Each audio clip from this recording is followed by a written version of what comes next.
All right. Welcome to the Rise 41 podcast and to the sixth episode of the Overcoming Adversity series. I'm your host, Gonzalo Gonzo Herrera, and today I have the privilege, real privilege, I'm a fan, of welcoming Mr. Brad Jensen, also known as the Sober Bodybuilder on Instagram.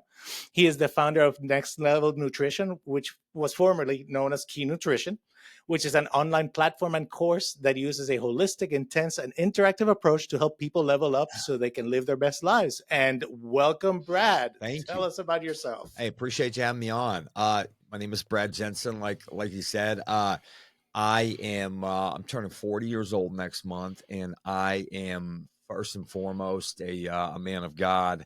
I'm a father to a 4.5-year-old boy, and I'm also a person in long-term recovery. I recently celebrated 12 years sober about a week and a half ago, when at the time of this airing, and I've also I'm an entrepreneur, and I've been able to create a little success and have a lot of fun helping other people and doing what I love. So Excellent. Amazing. Amazing. And for those of you who are new in the audience who may not know Brad is a powerhouse when it comes to putting content out on social media and utilizing, I think, a great balance of information and humor to promote a great message of health and to debunk a lot of myths and different things that we may see out there in influencer land, and keep it real and again positive and engaging for the audience as well as educational. So let's start with the focus of this podcast, which is stories that are about overcoming adversity. And if you wouldn't mind, could you share with us how you got here, like the experiences that shaped you, how it started, yeah, I'm gonna how try. you I'm gonna ended up try here? to do this Cliff Notes version to get to the point, because I have a long version of this story that includes, like a little kid. But long story short, first I found health and fitness at the age of 16 and about 15 actually, and I was a chubby kid, and I mean I fell in love with it. I was reading all the magazines, Encyclopedia Bodybuilding by Arnold. Like, I was passionate about this for the first time in my whole entire life. I was like, I am so into something, and I completely transformed my body. And but I still felt like this little bit of underlying anxiety, and this is 23, 25 years ago, where it just wasn't talked about as much, and so I couldn't really explain. Like, I didn't know why I was anxious all the time, but I was. The gym helped me, but when I was not in the gym, I was kind of an anxious mess. And so, long story short, in high school, I made the decision to I didn't drink alcohol, because all the big guys at the gym said, "Hey, bro, if you're going to drink, you're Calories. not going to grow. Yeah, those are empty Yeah, calories. yeah. They're not good for you." And so I said, okay. So I went to a party, and a friend offered me some pain pills, like some, hydrocodones. And I remember, this is how naive I was at the time. I was like, "Oh, I'm not in any pain." And he laughed at me, and he said, "No, man, we'll make you feel like you're drunk, but you don't, and he said one line that was completely a lie, Gonzalo, but he said, Uh, all the bodybuilders are doing it, which is false. That was not true, but I believed him. And so I was like, "Oh, for real?" And I was like, okay. So I took them, and I'll tell you what, I fell in love. There was something that clicked. I mean, I didn't just like him. I remember exactly where I was in that house. It was a split level entry house with brown cabinets, the red Solo cups. It was a party, right? And I right. remember that moment. And I don't remember a ton from high school. And I fell in love, and I kept using those as much as I could, as often as I could. For the rest of high school, which is about my whole senior year. By the end of high school, I developed an addiction, like a full blown habit to them, and quickly progressed from pain pills to heroin. And that was a lot. Wow. Listen, I came from a good, middle class family, hardworking family. My parents they were really religious growing up. They didn't even drink. Like, I was not around this. Like, I never thought, if you would have hooked me up to a lie detector test and been like, "Hey, in 6 months, you think you're going to be addicted to heroin?" I would have said no and passed with flying colors. But the day Wow. came that, the pain pills got harder and harder to get. And so I made the decision to try heroin as an 18-year-old. And real quick, that was 2003. I ended up in my first treatment center in 2005, end of 2004, early 2005. And from 2003 until my sobriety date of November 20th of 2012, which I'm eternally grateful for, I think I went to 7 or 8 different treatment centers. I went to jail more times than I can even count. I ended up homeless by the very end. for some years there, I would manage my addiction. Like I was in the fitness industry. So I was managing a Gold's Gym personal training department while being a heroin addict, but I still lifted weights. So I didn't look like I was a heroin addict. And it almost kind of Right. fooled people. Like, unless you looked at my track marks on my arm, you would have never known. And, but as with most things, when it comes to hardcore narcotics, like there's eventually they take over.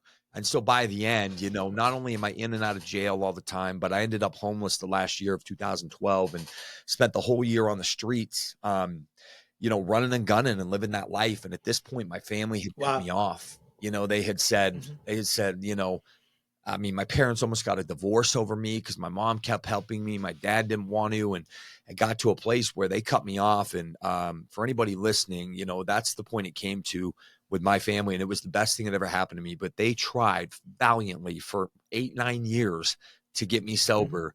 And eventually at the end, they finally realized that the only way I'm going to hit rock bottom is if they stop putting the pillow underneath me. They were doing it because they loved me. They'd send me to detox or rehab. And by the end, they said, hey, until you're sober, don't call us, don't come around. And now as a father myself, I know how hard that was, For sure, for sure. As a parent myself and somebody who's dealt with, substance abuse issues, I absolutely understand. So you had that moment of like you said, hitting rock bottom, right? Like that moment. Did you have that moment of clarity that we always talk about? That moment where you just went like, was it like a switch or was it a gradual thing to get you out? Once you made that decision to like, how did that go? Yeah, so That process. the end of 2012, and so keep in mind, I had been in and out of 12-step rooms like AA and CA and rehabs, and like I knew what to do. I just was unwilling to do it. Like I didn't have that moment of clarity you talked about, and I at the very end of that year, so it was probably about a week before I got sober, maybe 5 days. My mother called me and informed me that my grandfather had passed away, and she said, Brad, I just want you to show up because I hadn't heard from my parents much. And she just said, please, can you just do what you got to do to be right? Which I knew what that meant. It meant don't be so high that I'm drooling on myself and don't be withdrawing. For you guys who aren't aware, the withdrawals from opiates is why most people follow it into the gates of insanity because they are so vicious. Alcohol and benzos are another one. Just a gnarly withdrawal. It's the sickest flu you've ever had times 10 with a borderline panic attack at all times. So it was awful. And I said, okay, Mom, I'll be there. So she picks me up at this, rankety hotel I was staying at, and the drugs had ran out. I was what they call dope sick, which is just gnarly flu, just vomiting, cold sweats, can't get comfortable. And, I was like, but I can try to make it. By the time she picked me up, I was full blown in withdrawals and we're trying to drive up there. And she's looking at me and she's like, dude, I can't take you like this. You can't go up there like this. And so I made my mother go to the drug dealer's house. And then to add insult to injury, once we got there, I made her give me money. And I hopped in the back seat of her car. And I'll try not to go too graphic here, but my mother knew I was an IV drug addict, but she had never watched me do this, obviously, Right. and we're so late by backtracking 30 minutes to go to a dealer. We're going to be super late to the funeral. And she's mad at me. And she said, get in the back seat and do whatever you got to do. So as we're driving up the highway, this is the moment of clarity for me. I'm sitting back there trying to find a vein. It's a really gory scene. It's blood and spoons and needles, and it's just awful. And I'm looking up at my mother in the rearview mirror. And as I'm trying to desperately find a vein to just be normal, like not even be high, it was just about like not being sick at that point. I'm looking up at my mother, and I don't know how we didn't crash. She's driving down the road. We're driving up the highway. And tears are just rolling down her face. And if there was a picture of what heartbreak looked like, it would have been my mother's face in that moment. Wow. And I remember I kept looking up and looking down. I'd look up again, and she wasn't even watching the high. She was just watching me, just so sad, like heartbroken that this is what her son's life had come to. And I did the drugs and immediately felt not sick, but I still felt this gaping hole inside of me. And I looked up at her and I realized that I was probably the most selfish human being, that I could not even function without it, and made my mother take me to get it. And so I said, Mom, I'm sorry. And she didn't say a word. And I remember tears welted up in my eyes as I watched her just continue to cry. Like, just, she wasn't even wiping them off. They were just running down her face. And we didn't talk the whole ride up. And I remember in that moment, I thought very clearly, you have two choices. One, kill yourself. Or Right. two, finally get and stay sober. Going on another day like that was not an option. So the moment of clarity came from me rapidly. And keep in mind, the last couple of weeks leading up to that moment, I was starting to go like, I can't do this anymore. Like, I can't, like, it was starting to wear on me. It was cold here. I live in Utah. It was November. There was Right. snow. Being homeless when it's cold is not fun. And by the grace of God, that night, I was arrested in a stolen vehicle that I didn't know was stolen. Some guy asked me to drive it, so I drove, and we got pulled over. And I remember when those lights went off, I was so relieved because I'd been praying for this to stop. And once the cop pulled me over, I remember I just had this moment. He told me the car was stolen, and I just took a deep sigh.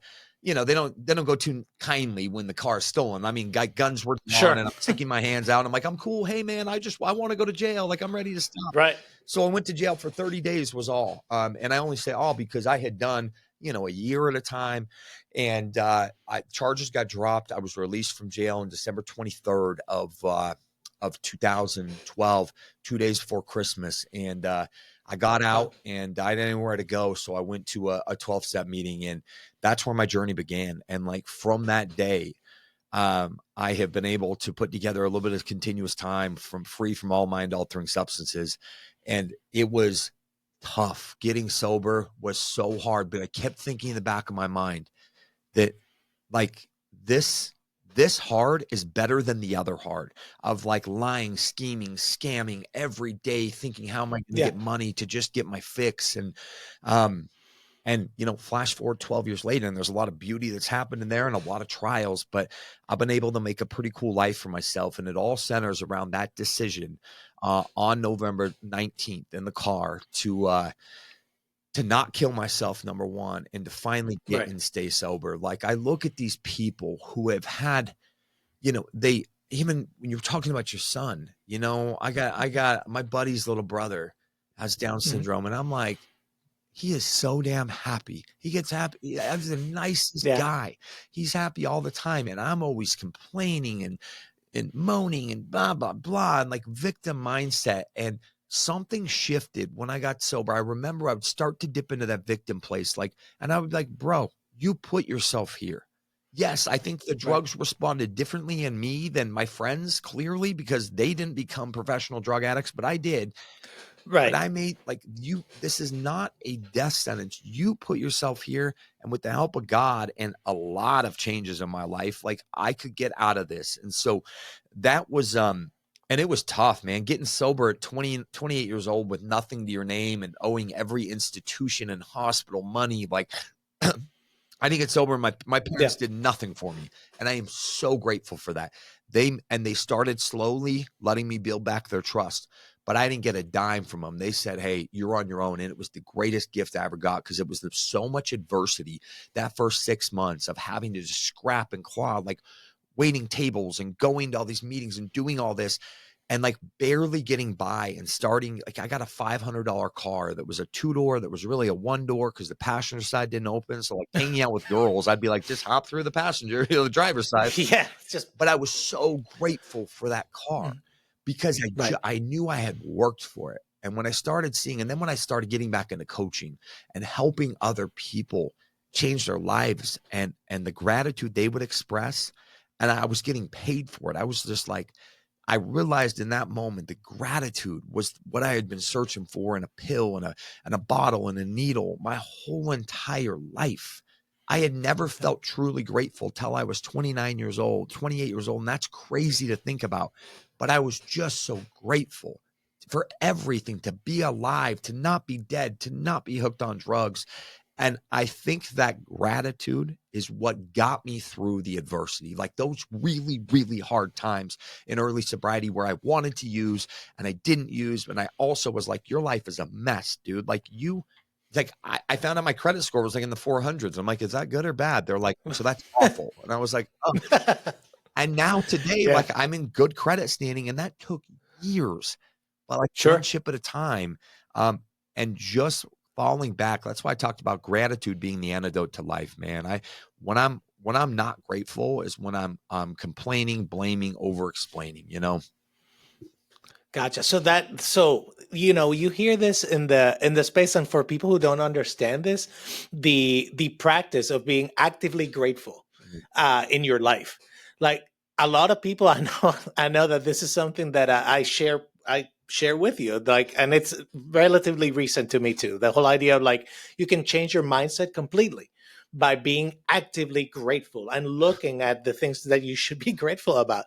But it's so funny to hear people think that this is a like not a real thing or a placebo effect or Yeah. something like that. But there is something about the mind shift that happens to you when you practice gratitude, and if I mean it's life changing. Your story alone, I mean, there are so many lessons in what you just described. Adversity, actually, for humans, a lot of people avoid adversity. I mean, we're humans. We like comfort. We like to avoid pain, right? Which is also a reason, like a lot of us can get into trouble with substances and so on, right? Because you Yeah. numb yourself to everyday pain and to facing consequences because you live in the now in a way that is not mindful, in a way that is numbing. So wow. I mean, this story is this should be inspirational for anyone who's ever hit that rock bottom or a scenario as rough as yours, Mm. because that's, I mean, it's remarkable. And now, now we have the good part of the you've overcome adversity, you've learned these lessons. So tell me, so what's next for you? Yeah. What happened then? You've built something. Please share with the audience what you've built and what you do. And I'll say, just to chime in on that, Sure. that adversity, and trust me, when I first face up against it in my life today, I don't love it. It's not like I'm like No one here, does. but after I have a minute Yeah. to go, okay, like I had some big challenges in business. The first part of last year, I own a coaching team, and three of my top coaches left. They took all their clients. I didn't have good contracts that could keep the clients here. I do now. Like, such learning lessons, but it was a huge hit. Like overnight, they all banded together and left, and not only betrayal and all. Oh, wow. And I realized about 2 weeks in, I was still sitting in this pity party instead of being like, okay, what is this here to teach me? And so it takes me a minute, but now when the adversity hits, I can take a step back and go, okay, like there is some beautiful growth on the other side of this. And we do. Yes. People, I believe that your happiness and success is directly proportional to the amount of uncomfortable situations you're willing to go through and come out the other side a little bit of a better man or woman or person or dad or father, like whatever. I know that those moments is after I make it through it and it doesn't feel good going through it, but I come out a better human being. And so, yes, I love that you said that. We can't, and that's why I go sit in ice baths and stuff. It's not because I like it, but it's like I like to train myself that sitting in adversity, getting purposely comfortable, being super uncomfortable is the key to success. So I appreciate you sharing that. Yeah, my life, I've been able to I own a coaching company, and we have a few different levels of that, but my life is really I never would have pictured. I hear people share, like I knew that if I could stop using the drugs, that I would have success or I would be at this place. I didn't believe that. Like I didn't even know. I just believed 51% more that I could stay sober than not. Like, and it grew, right? Right. And now, Right. like I one day at a time, 100% certain I can stay sober. One day at a time, though, right? And each day I make that commitment. But I never would have pictured that my life could be this good. And the craziest part is, man, I still catch myself sometimes complaining and blaming, and just it's a lack of gratitude. And I'm so grateful, my fiance will call me out on that. She'll be like, dude, zoom out. Yes, like Right. I know that sucks and that sucks, but like you weren't even supposed to be here. And I used to adopt the attitude that like this is all extra credit. I overdosed 6 times. I was supposed to die. I woke up in charcoal on my chest in a hospital. And I used to be like, man, like I just get to be alive today. And I get to face the ups and downs. And over Right. the years, you start forgetting that. And so I always appreciate platforms like this to be reminded of that moment in my mom's car where I was pretty convinced I'd have to kill myself and not, because I don't think I could get sober. And I thought, I'm not going to do this to my parents anymore. But, I got to be a dad 4.5 years ago, and not too long after he was birthed, me and his mom split, and it was for the better. And Hmm. that was really tough. And Sure. being a single dad and like not knowing how to be a father and not having someone there like, hey, this is what you do, and having to learn on the fly. But being a father is I list it in order. I'm a man of God. I'm a father, and then I'm the other things, right? I'm a businessman. I'm this, because Right. those two things are the single most important to me. And today, like, I can actually say I'm a good dad, and that's crazy. I never thought I could be. And all the we've had big years in business, we've had down years, but overall, like, I've created way more success in business.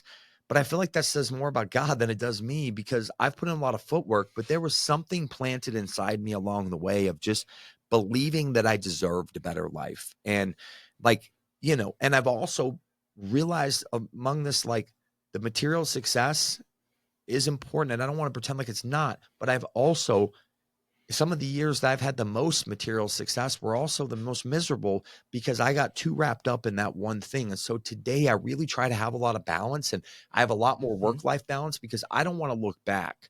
And I could be, I don't want to look back and think all these years when my son actually really wanted to hang out with me and he thinks I'm super cool, because he You is were all working 13. and And I'm yeah. like, oh, I could never be there. And so don't get me wrong, I still work a lot, but he's given me the gift of boundaries in my schedule, because I don't want to, miss out on those times. And so yeah, listen, my life is beyond what I ever pictured possible. And so I think the message is, no one believed I could do it. Listen, they saw me coming in and out of rehabs, in and out of AA meetings for years.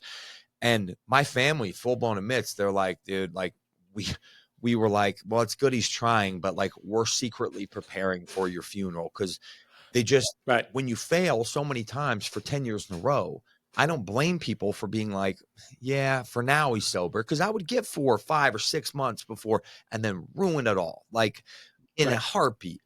And so I think human beings, what I've learned is, they tend to significantly overestimate what they can do in a short time frame, like 3 months. And that was always me. I thought my life should look like Mm. this in 3 months of getting sober, and it never did. And so I would always fall back. But honestly, significantly underestimate what they can do in 1 year, or especially a decade. Like, it blows me Right. away sometimes what I've been able to do in over a decade. But that happened like one day at a time, and it happened through going through tons of adversity. Like, I mean, there's been so many things that have happened to my sobriety that I never thought I could stay sober through, and I did. And like, that alone, every time I go through one of those moments and like I make it out the other side, like I talked about, again, I get grateful, and I'm like, damn, like, there it goes again. Like, this is cool. Like, and you start to get a Yeah. belief in yourself that, like, I can make it through anything. And whether or not it feels good is not the point. The point is that I learn and grow, and I get through it. And then it's another thing under my belt, that I'm like, okay, you start to get this self-confidence and self-belief that no matter what is thrown your way, you can battle through it, and it's not going to feel good. And that's the point. Right. People are just so hooked on feeling good, which is, I'm a drug addict. I like to feel good. That's why I did it. So learning that life is not Right. always going to feel good, but it's going to be okay, has been huge for me. Amazing. One last question. You mentioned it before that you're a man of God and you're so how has your idea of that higher power, Yep. right? That we, especially like people in recovery, we talk about this all the time, having that belief in that higher power. How has that evolved over time, and how does that um, on a day to day basis? What is your relationship, with that higher power? If you had to explain it. You know what? It's everything. I was asked on a podcast not too long ago what spirituality means to me, and my answer was, it's what makes life make sense. Like, it is what makes the hard times and the good times make sense. And for me, that spiritual connection to a higher power that I choose to call God is the singular most important thing I do, because when I am living in God's will, and that for me, I have some practice I do some prayer, I do some meditation, sometimes I'll do some writing, and when I'm practicing that regularly every morning, let me tell you, I feel so much better about who I am. But when I get into Mhm. Brad's will and Brad's selfish desires, that's when I get more and more miserable. And so I will say that um, every success I have, like I acknowledge God's hand in all the things. And even during the hard times, I acknowledge God's Mhm. hand in that. Sometimes I bring those things on myself, but I know, and I think going back to when I said, you believe you build this self-confidence. Well, a huge part of that is not just that I believe in me. It's that I know that God believes in me and that I wouldn't be going through this trial if he didn't see that I could make it through. And so to me, it's everything. And when I am not, I talk about like these morning rituals I do, this DSP, this daily spiritual practices. That's what I like to call it, my Uh-huh. DSP every morning. And sometimes this is only 5 minutes, sometimes it's 30, sometimes it's 20, but just a little bit to connect. It's like I put God on speakerphone and I'm like, hey, man, all right, we're going to do this today. And then I put my phone in my pocket, but he still can hear me. Like he's on speaker. And all through the day, Mhm. I find this conscious connection. And the reason I'm sober is I've put in a lot of footwork, but it was absolutely a God thing. I have way too many examples of that to not be true. Right. And also that's why I share openly on my platform about who I am. And my job is to respect, not go around and say that you're in recovery if you don't want me to say that. But I have made it a point to be like, I want to recover out loud so others can know it's possible too, because I was bottom of the barrel, not like wasn't supposed to be here. And for whatever reason I am, and I don't know why I am, and some people I used with OD'd and died, but all I can tell you is Right. that I feel like I am supposed to be carrying a message that like we do recover one day at a time. And Mhm. unfortunately, a lot of us die, but that you Yep. can build a really cool life and a great business and have these things, but it's going to take a lot of work and time. And for me, my personal belief is also a strong belief in God or whatever you consider God, to get there. Gotcha. All right, let me ask you. You've shared a lot of really actually actionable advice and inspirational advice. So thank you for that. So before we wrap it up, do you have any I don't know, you've already shared a bunch of inspirational thoughts and so on, but if you have any words that perhaps you can like leave that will hopefully like ring inside our viewership to kind of inspire them, anything else that just pops comes to mind? Man, I got so many little one-liners, and of course, my mind goes a little blank here. It's a great Give me a question. couple. Just give me a I couple, and think, that'll work. you know, people are going to have opinions of you no matter what you do. And so Mel Okay. Robbins talks about like, let them, right? And what I've realized from having a social media following, and I get people chirping and saying I'm an idiot or saying this or like, and it used to really bother me. And what I realized was that was a reflection of them, right?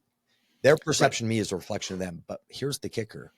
My reaction to them is the awareness in me. And so when I started realizing I was letting these trolls on the Instagram who don't even know who I am personally get to me and like upset me, I realized that's some internal work I had to do. So I got deep in some Mhm. personal development about a couple of years ago because I was letting these comments really get to me and they would say mean things. And now today, man, I mean, I genuinely mean this like 99% of the time. I don't want to say 100. It doesn't even phase me because I know that people are going to have opinions and they're going to say things. And I think that so many people out there, they they're afraid to maybe share their message or put themselves out there or, because they're afraid that people are going to have opinions and they're going to have them regardless. So let them, right? And as long as Right. you're in alignment with your highest self, you're going to be good. And gosh, there was one more I was just thinking of. And I just lost my train of thought. It's okay. Oh man, dang it. It was really good, man. I can't remember. It's gonna come to me right when we finish, but And you know what, that is fine. Again, you've shared so much and been so open, and your story is for sure it's the crazy part about these stories is that each one is unique, but each one has themes that repeat mm, with other stories of other people. And the important thing is that you've come through, like you said, some of us come through the other side. Maybe that's the plan from upstairs, that we help others, right? And we are people of service. I've always tried to whatever we do. put it in that perspective of how can I be of service to others, and clearly this is something you've lived. You've evolved into doing that. So that's incredibly inspirational and incredibly powerful of a message. Yeah, So and so let's say one thing. I think that people are often searching. This wasn't even what I was going to say, but I know for me, I was looking for that self-esteem and that self-confidence, which to me were very similar things. And I remember I was at a meeting when I first, I was probably 6 months sober, and this old crusty biker who was super nice, rest his soul. But he would always call me out. He was like, dude, stop complaining, shut up. And I was like, I was talking about self-esteem or whatever. And he said, you know how you build self-esteem? And I said, how's that? He said, you do esteemable acts for others and yourself. Like, that's how you do it. This is not a rocket science. This isn't like an equation you got to figure out. You start following through with commitments that you set for you. Okay, so I'm going to journal in the morning. I'm going to meditate. Do it. Stick to that commitment and then try to be of service and help other people. That's esteemable acts for you and for them. And the more you can do that, a funny thing starts happening over a long period of time is you start having a lot of self-esteem and self-confidence. So remember, do esteemable acts for you. And the main thing about that is if you set a commitment to yourself, follow through with it. The feeling you get when you lay your head down the pillow being like, I checked every box that I'd set out to do, and not every day is going to be like that. That's the truth. And those are learning lessons for us. And it also teaches you to maybe not overcommit to yourself, but you will build this thing called self-esteem. So thanks for letting me share that. Oh, that's great. And there's the closing thought, right? There it is. So, Brad, again, it was amazing to have you on the podcast. And for everyone who's watching, I'm going to put all of Brad's information in the bottom in the notes so you can find him. By all means, check him out on Instagram. He is not just hilarious and informative, but truly educational and inspirational. Thank you. So please check him out. Oh, absolutely, absolutely. And again, thank you everyone who watched the show, and subscribe. I think we're all supposed to say that at the end of a podcast. We have to hit that subscribe. But yes, we'll have all this information in the show notes. And Brad, thanks again so much. This is Gonzalo Herrero from Rice 41 signing off. Remember, assess, adapt, overcome. That's what we do. Love it. Thank you so much. Thank you.